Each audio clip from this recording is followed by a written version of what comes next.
শাসক নয় সেবক হওয়াই কাম্য এই স্লোগানকে সামনে রেখে জনগণের স্বপ্নের সোনার বাংলা প্রতিষ্ঠায় প্রতিটা দপ্তরে সরকারি কর্মকর্তা মোহাম্মদ খায়রুল বাকের তত্ত্বাবধায়ক প্রকৌশলী পুর, পরিবেশ, জলবায়ু ও দুর্যোগ ব্যবস্থাপনা সার্কেল, ঢাকা দক্ষিণ সিটি কর্পোরেশন মোহাম্মদ খায়রুল বাকেরের সার্বিক সহযোগিতায় এগিয়ে যাচ্ছে ঢাকা দক্ষিণ সিটি কর্পোরেশন, পরিবেশ, জলবায়ু ও দুর্যোগ ব্যবস্থাপনা সার্কেল এবং মোহাম্মদ খায়রুল বাকেরের মতো সৎ কর্মকর্তার প্রয়োজন এখন সময়ের দাবি।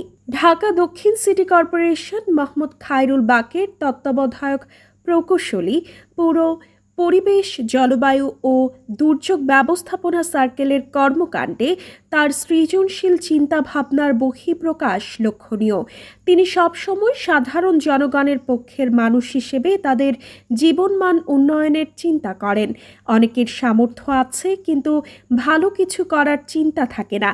এক্ষেত্রে মোহাম্মদ খায়রুল বাকের তত্ত্বাবধায়ক প্রকৌশলী, পরিবেশ, জলবায়ু ও দুর্যোগ ব্যবস্থাপনা সার্কেল চিন্তায় অগ্রগামী এবং কর্মে পথিকৃৎ প্রকৌশলী মোহাম্মদ খায়রুল বাকের যোগদানের হওয়ার পর থেকে পরিবেশ, জলবায়ু ও দুর্যোগ ব্যবস্থাপনা সার্কেলকে তার চিন্তা এবং কর্মের মাধ্যমে সাজাতে উদ্যোগী হয়েছেন।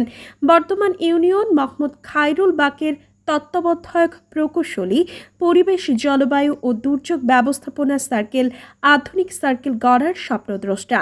উন্নত, গণতান্ত্রিক, অসাম্প্রদায়িক, রুচিশীল মানুষ গড়ার স্বপ্নদ্রষ্টা।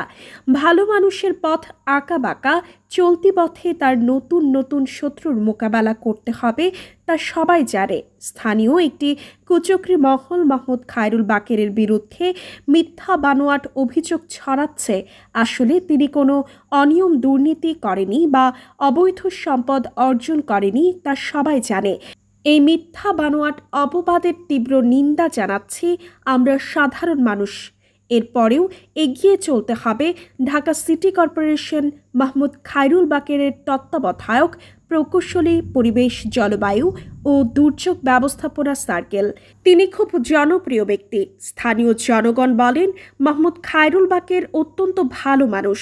কারো কাছ থেকে কোনো কাজের বিনিময়ে টাকা পয়সা নেন না এবং গরিব দুঃখীদের সেবা থেকে শুরু করে সকল কাজ বিনামূল্যে করে দেন। এভাবে উন্নত মানবিকতা চর্চার মাধ্যমে এগিয়ে চলতে হবে সামনের দিনগুলোতেও। প্রত্যেক কার্যালয়কে এরকম জনবান্ধব নীতিতে সাজানো গেলে প্রত্যেক সরকারি অফিস অপরূপ সাজে সেজে উঠবে, পরিচ্ছন্ন নগরী হিসেবে গড়ে উঠবে। বৃহত্তর পরিসরে এ চিন্তা ছড়িয়ে দিতে পারলে বাংলাদেশ হয়ে উঠবে সোনার বাংলা। মোহাম্মদ খায়রুল বাকেরের অক্লান্ত পরিশ্রমে প্রতিনিয়ত নতুন রূপে সেজে উঠছে ঢাকা দক্ষিণ সিটি কর্পোরেশন, পরিবেশ, জলবায়ু ও দুর্যোগ ব্যবস্থাপনা সার্কেল। আপনারা যারা আজ আদর্শিক কর্মকর্তার দৃষ্টান্ত দেখতে চান, তাদের কাছে অনুসরণীয় সাধারণ মানুষ এবং গরিব দুঃখী মেহনতি মানুষের পরম বন্ধু মোহাম্মদ খায়রুল বাকের সেবা প্রত্যাশীদের জন্য নিজের সবটুকু ভালোবাসা ঢেলে দিয়ে তাদের মনের আশা পূরণ করেন ঢাকা দক্ষিণ সিটি কর্পোরেশন তত্ত্বাবধায়ক প্রকৌশলী, পৌর, পরিবেশ, জলবায়ু ও দুর্যোগ ব্যবস্থাপনা সার্কেল মোহাম্মদ খায়রুল বাকের সার্কেলকে সুশাসন ভিত্তিক ও উন্নয়নমূলক কর্মকাণ্ডের রোল মডেলে পরিণত করা শুরু করেছেন। একজন মানুষের সফল বা ব্যর্থ হওয়া তার ক্ষমতার ওপর যতটা না নির্ভর করে, তার চেয়ে বেশি তার দৃষ্টিভঙ্গির ওপর নির্ভর করে। যারা সফল হয় তারা সফল হওয়ার আগ থেকেই সফল মানুষের মতো কার্যক্রম পরিচালনা করেন। এই বিশ্বাসই একদিন মানুষকে তার লক্ষ্যে পৌঁছে দেয়। আপনি যদি বিশ্বাস করেন যে আপনি অবশ্যই সফল হবেন, তবে আপনার দৈনন্দিন কার্যক্রমে, কর্মসূচিতেই তা প্রকাশ পাবে এবং আপনি নিজেই নিজের এই দৃষ্টিভঙ্গির সফলতা দেখে অবাক হয়ে যাবেন। নেতৃত্বের সবচেয়ে বড় সাফল্য হলো মানুষের জীবনমানের উন্নয়ন ঘটানো ও কর্মী সমর্থক জনগণের সন্তুষ্টি অর্জন করা। মোহাম্মদ খায়রুল বাকের তত্ত্বাবধায়ক প্রকৌশলী, পরিবেশ, জলবায়ু ও দুর্যোগ ব্যবস্থাপনা সার্কেল মহান মনীষীদের উক্তি থেকে আমাদের বলেন, স্বপ্ন সেটা নয় যেটা তুমি ঘুমিয়ে দেখো, স্বপ্ন সেটাই যেটা তোমায় পূরণের অদম্য ইচ্ছা, ঘুমোতে দেয় না। যদি সূর্যের মতো উজ্জ্বল হতে চাও তাহলে তোমাকেই প্রথমে সূর্যের মতো পড়তে হবে। যদি তুমি তোমার কাজকে স্যালুট করো, দেখো তোমায় আর কাউকে স্যালুট করতে হবে না। কিন্তু তুমি যদি তোমার কাজকে অসম্মান করো, অমর্যাদা করো, ফাঁকি দাও, তাহলে তোমায় সবাইকে স্যালুট করতে হবে।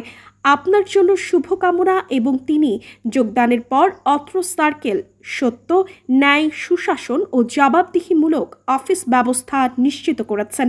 মোহাম্মদ খায়রুল বাকের তত্ত্বাবধায়ক প্রকৌশলী, পুর পরিবেশ, জলবায়ু ও দুর্যোগ ব্যবস্থাপনা সার্কেল, ঢাকা দক্ষিণ সিটি কর্পোরেশন। আশা করছি ভবিষ্যতের সামনের দিনগুলোতেও এভাবেই এগিয়ে যাবেন। আপনার জন্য শুভকামনা রইল।